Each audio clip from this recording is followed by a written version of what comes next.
Yo les postos, c'est Sacha, bienvenue dans cette nouvelle vidéo Mercato et actualité du football. Et on commence avec la Ligue 1, la LFP a déjà fixé la date de reprise de la saison prochaine. Avec cette épidémie et les compétitions stoppées, les instances travaillent en coulisses sur la fin de saison actuelle. Mais de son côté, la Ligue de football professionnel semble avoir trouvé la date de reprise de l'exercice 2020-2021, alors que des doutes subsistent toujours sur les prochains mois. Le 13 mars dernier, suite à un conseil d'administration exceptionnel, la Ligue de football professionnel annonçait la suspension immédiate de la Ligue 1 et de la Ligue 2 pour faire face à cette épidémie. Alors forcément, le calendrier va être chamboulé et si la situation sanitaire ne s'améliore pas, la fin de saison risque d'être grandement compromise. En coulisses, les instances françaises comme européennes se penchent donc sur la suite de cette saison 2019-2020, tout en sachant qu'il y a l'autre saison derrière, normalement à partir du mois d'août. Mais si la saison actuelle est la priorité, certains dirigeants avaient eux demandé également une date de reprise pour le prochain exercice, afin d'y voir un peu plus clair au niveau des calendriers. Le président de Guingamp, Bertrand Desplat, avait notamment demandé à ce que le bureau de la LFP se penche sur 2 dates pour travailler sur un rétro-planning, celle de la fin de l'exercice en cours donc, et celle du début de la saison 2020-2021. Et le dirigeant français semble avoir été entendu. Une question aussi de droit TV. D'après les informations de l'équipe dévoilées ce vendredi, le bureau de la LFP a pris sa décision lors d'une réunion jeudi matin pour la date de la reprise des championnats 2020-2021. Ainsi, la Ligue 1 devra débuter le dimanche 23 août, quand la Ligue 2 ouvrira le bal la veille, le samedi 22. Pour rappel, la première journée du championnat de France devait normalement avoir lieu le 7 août, soit 2 semaines plus tôt, quand la Ligue 2 devait commencer le 25 juillet. Mais si la situation est légèrement éclaircie, c'est aussi pour ne pas retarder certains versements des droits TV, alors que Canal+ et beIN Sport ont eux décidé de stopper leur paiement récemment pour la fin de saison 2019-2020, en attendant la reprise, car dans quelques mois, c'est Mediapro qui diffusera la majeure partie des championnats et devra ainsi payer 780 millions d'euros annuels juste pour la Ligue 1. Comme le rappelle le quotidien sportif désormais, il va falloir faire tout coordonner avec les dernières journées de l'exercice en cours. Et on passe 14 ans en arrière avec les révélations surprenantes de l'arbitre de la finale sur le coup de tête de Zinedine Zidane lors de la Coupe du Monde 2006.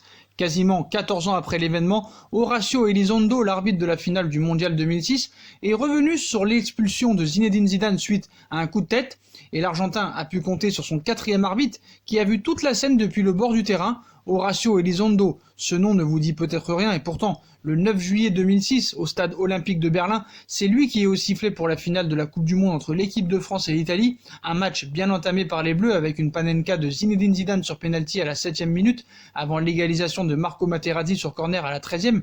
Avec ce score de 1 partout, les deux équipes sont obligées de passer par la prolongation, et c'est durant celle-ci, à la 110e minute, que l'arbitre argentin décide d'expulser Zizou pour un coup de tête sur le défenseur italien buteur auparavant.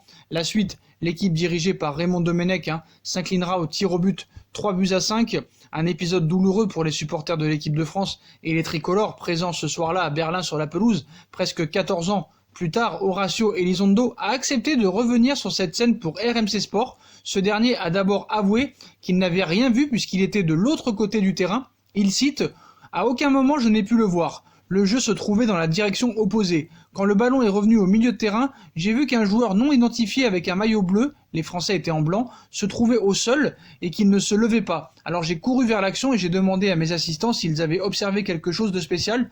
Ils m'ont tous les deux répondu qu'ils n'avaient rien vu. Les arbitres n'ont pas vu le ralenti. Alors comment l'arbitre central a fait pour prendre sa décision ?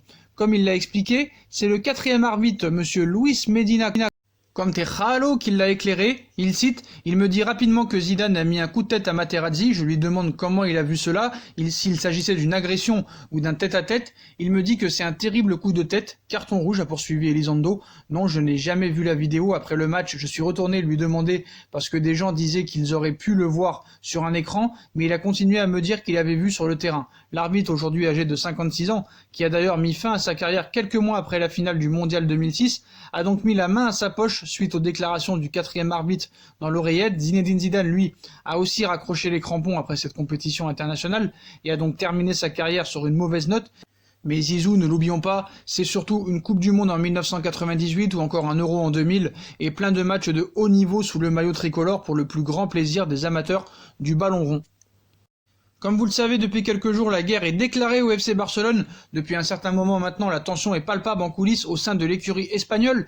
Et ces derniers jours, elle est encore montée d'un cran, notamment après les diverses sorties médiatiques d'Emily Rousseau, dirigeant du club, et fidèle de Josep Maria Bartomeu, qui a été invité à rendre son tablier. Ce vendredi, il a donc encore attaqué en insinuant qu'il y avait eu corruption dans l'histoire du Barça Gate, et la réponse des Blaugrana ne s'est pas fait attendre. Le club culé a publié un communiqué de presse cet après-midi où il cite: compte tenu des accusations graves et infondées portées ce matin par M. Émilie Rousseau, ancien vice-président institutionnel du club, dans diverses interviews avec les médias, le FC Barcelone nie catégoriquement toute action qui pourrait être qualifiée de corruption et se réserve donc le droit de dépôt d'actions criminelles pouvant correspondre en ce sens. L'analyse des services de surveillance des réseaux sociaux fait l'objet d'un audit indépendant approfondi par PricewaterhouseCoopers, PwC, qui est toujours en cours. Enfin, les démissions de membres du conseil d'administration annoncées au cours des dernières heures ont eu lieu à la suite du remodelage du conseil promu cette semaine par le président Josep Maria Bartomeu et qui s'achèvera dans les prochains jours. Ce remodelage du conseil d'administration vise à affronter avec le maximum de garantie la dernière section du mandat dans le but de mettre en œuvre des mesures nécessaires pour préparer l'avenir du club, surmonter les conséquences de la crise sanitaire que nous traversons et compléter les actions du programme de gestion commencé en 2010 et le plan stratégique qui a été approuvé en 2015. Voilà pour le communiqué du FC Barcelone cet après-midi sur leur site officiel. En plus de cette guerre interne, il va falloir gérer le cas Lionel Messi. Messi a démenti ce matin une possible arrivée à l'Inter de Milan, mais les médias n'en ont pas tenu compte.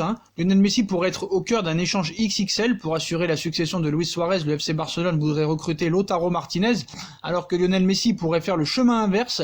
Un échange entre les deux Argentins pourrait être discuté entre l'Inter de Milan et le Barça pour assurer la succession d'un Luis Suarez vieillissant, 33 ans. Le club catalan serait déterminé à se jeter sur Lautaro Martinez lors du prochain mercato estival.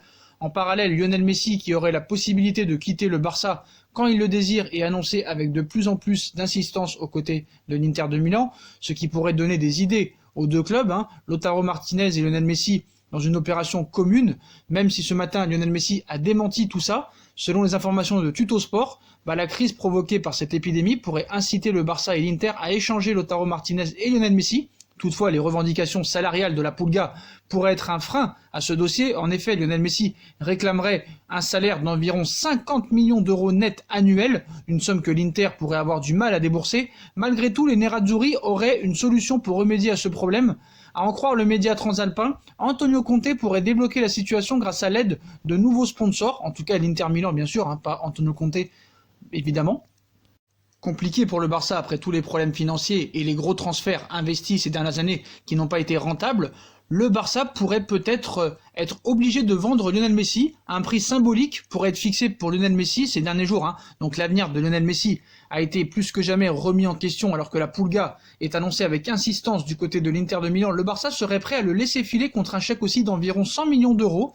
Alors que son avenir serait de plus en plus incertain, Messi pourrait bientôt poser ses valises à Milan ou à Rosario. En effet, le nom de Lionel Messi est associé à l'Inter et au Newell's Old Boys, mais comme je vous le répète, ce matin, il a nié et il a démenti depuis déjà plusieurs heures des rumeurs qui n'ont pas manqué de faire réagir le principal intéressé en story Instagram. Le capitaine du Barça a tenu à dénoncer toutes les fake news le concernant, que ce soit son possible retour au Newell's Old Boys ou son présumé départ vers l'Inter de Milan. Malgré tout, Tuttosport reste convaincu qu'un transfert, et en particulier chez les Nerazzurri, est envisageable pour Lionel Messi. Un transfert à 100 millions d'euros pourrait être réalisable. Selon le média transalpin, le FC Barcelone n'aurait pas la force de s'opposer à la volonté de Lionel Messi. En effet, dans le cas où la Pulga décidait de prendre le large et de rejoindre l'Inter de Milan, le Barça n'aurait en aucun cas l'intention de le retenir.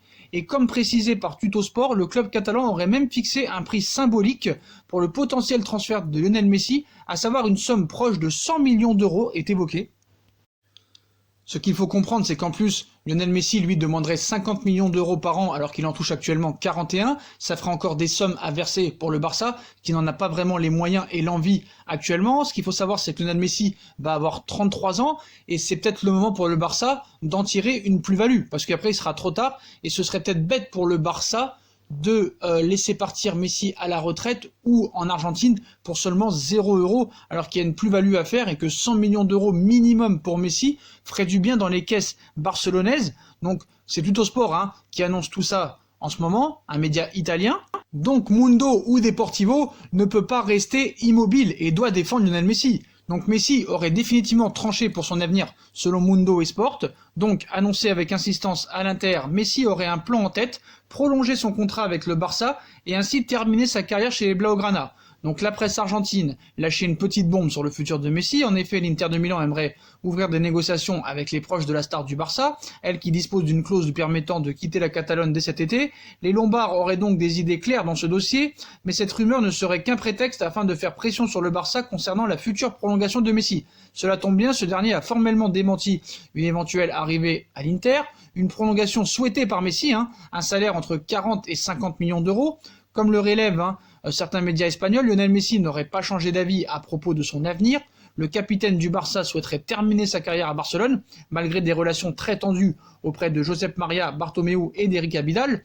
Avec un nouveau contrat XXL, en ce sens, la Pulga attendrait un bail jusqu'en 2023, tout en disposant d'un salaire net par saison compris entre 40 et 50 millions d'euros. Reste à savoir si le Barça acceptera les grosses demandes de Lionel Messi. En tout cas, on n'est jamais passé aussi proche d'un départ de Lionel Messi du FC Barcelone. Voilà les postos, voilà pour cette petite vidéo mercato et actualité du football. Comme d'habitude, dites-moi en commentaire ce que vous en pensez. Et je compte sur vous pour bombarder la barre de like. On like, on partage, on commente, on s'abonne, on active la petite cloche pour être tenu au courant des vidéos qui vont sortir. On nous rejoint sur nos différents réseaux sociaux, Instagram, Facebook, Snapchat, Twitter, ainsi que sur Utip. Tout sera mis en bas de la page en description. N'hésitez pas aussi à vous abonner à ma deuxième chaîne YouTube, No Feeling, qui sera aussi en bas de la page en lien en description. Voilà les postos. Je vous souhaite à tous une bonne continuation et on se retrouve très vite dans une nouvelle vidéo, les postos. Tchuss!